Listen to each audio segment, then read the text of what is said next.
Hai, saya Cikgu Remona. Mungkin ada ramai guru sekolah kita yang pening macam mana nak buat aktiviti secara berkumpulan untuk PDPR secara online kan? Di sini ada berita baik untuk guru-guru yang menggunakan medium Google Meet untuk kelas online. Guru-guru boleh membuat aktiviti secara berkumpulan di dalam Google Meet tau. Caranya adalah dengan menggunakan fungsi breakout room tanpa perlu install extensions. Maksudnya, fungsi breakout room ni memang telah sedia ada di dalam Google Meet account delima guru-guru. Okay, di sini saya ingin berkongsi cara yang paling mudah untuk set up breakout room di dalam Google Meet. Jom, kita buat sama-sama. Okay, kalau kita buka akaun delima, ini adalah paparan pertama sekali yang kita nampak. Okay, jadi kemudian kita bolehlah type Google Meet pada search engine dan kita masuk dalam Google Meet seperti biasa. Okay, contohnya bila kita klik dekat new, kita type klik dekat start an instant meeting. Okay, dan bila dah kita klik dekat start instant meeting tu, okay, contohnya yang ini yang saya dah buat siap-siap dan kita akan masuk dan nampak paparan seperti ini.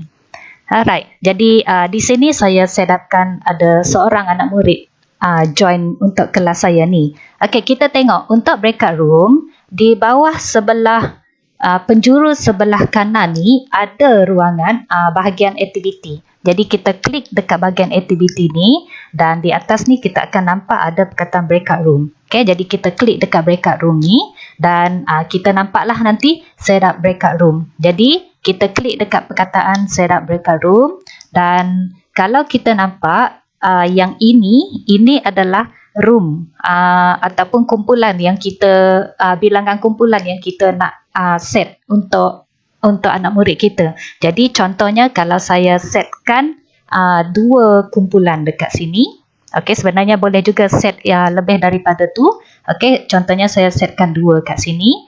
Alright, kemudian dekat bahagian timer ni adalah untuk masa untuk anak murid kita nak buat aktiviti berkumpulan tu selama berapa lama. Jadi contohnya biasanya kalau kita buat aktiviti berkumpulan biasanya tak pernah kurang daripada 10 minit. Tapi untuk demo ni saya tunjukkan 3 minit. Okey, kemudian bahagian shuffle ni sekiranya kita ramai anak murid kat sini, sebenarnya bila kita klik dekat shuffle ni nanti anak murid tu dia akan masuk dalam kumpulan secara rawak. Okey, tapi untuk kes saya ni sekarang ni sebab ada seorang je ada murid, jadi saya tak boleh nak klik bahagian shuffle ni. Alright, untuk ini dia ada 2 pilihan. Yang pertama sama ada kita nak menggunakan yang shuffle ni ataupun kita boleh menggunakan kaedah drag. Contohnya, kalau anak murid ni saya tak nak dia berada di kumpulan pertama. Jadi saya boleh drag masuk dalam kumpulan yang kedua. Jadi contoh dia. Okey, jadi kita boleh drag.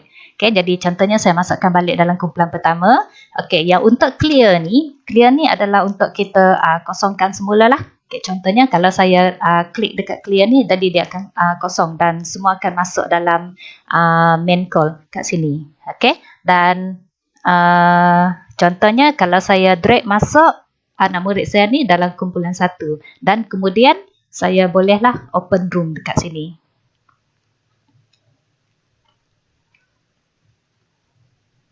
Okey, bila saya gunakan open room kat sini, jadi saya minimaskan dekat sini.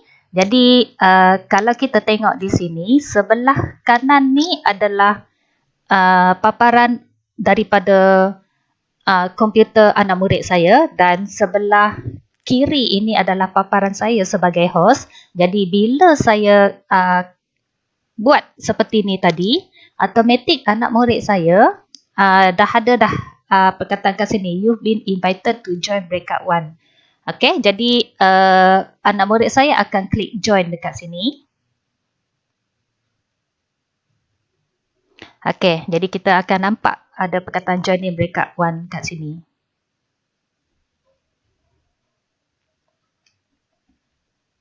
Dan automatik anak murid saya dah berada dalam breakout 1 dalam kumpulan pertama kat sini dan in breakout 1 ending in 3 minit katanya kat sini. Jadi yang ini adalah paparan anak murid saya. Dekat sini pula paparan sebelah kanan ni pula, sebelah kiri ni pula adalah paparan saya. Kalau tengok dekat sini, saya boleh klik untuk join. Okay, contohnya saya klik join.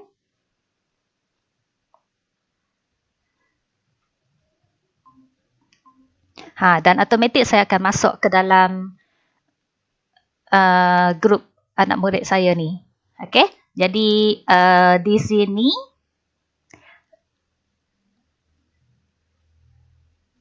okey, dan kalau tengok dekat sini, saya boleh pilih sama ada saya nak keluar daripada kumpulan satu tu dan saya boleh masuk ke dalam kumpulan yang seterusnya. Jadi contohnya kalau saya nak masuk dalam kumpulan yang kedua ni, saya tak perlu klik leave tapi saya just klik join saja.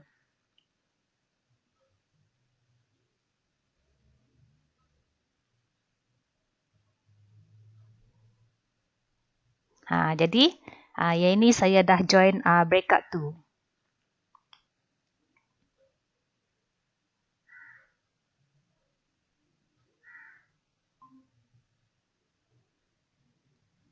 Tapi di sini memandangkan sebab dalam breakout tu ni memang tak ada anak murid, jadi memang kosong lah. Okey, jadi kat sini kita tengok paparan dia dekat anak murid saya ni sebab breakout room is ending in 20 seconds. Okey, jadi akan ada notice dekat bahagian atas sini.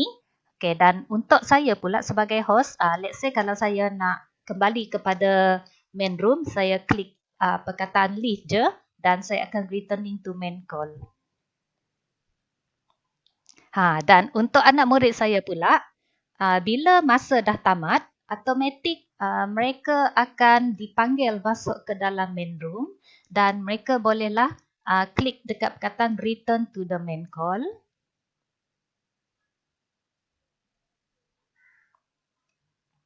Dan mereka akan kembali semula ke dalam main room dekat sini dan bolehlah cikgunya kata hi, welcome back to our main room. Okey, jadi itulah salah satu caranya untuk membuat aktiviti berkumpulan menggunakan breakout room dalam Google Meet. Jadi saya rasa itu saja perkongsian saya. Selamat menonton. Bye.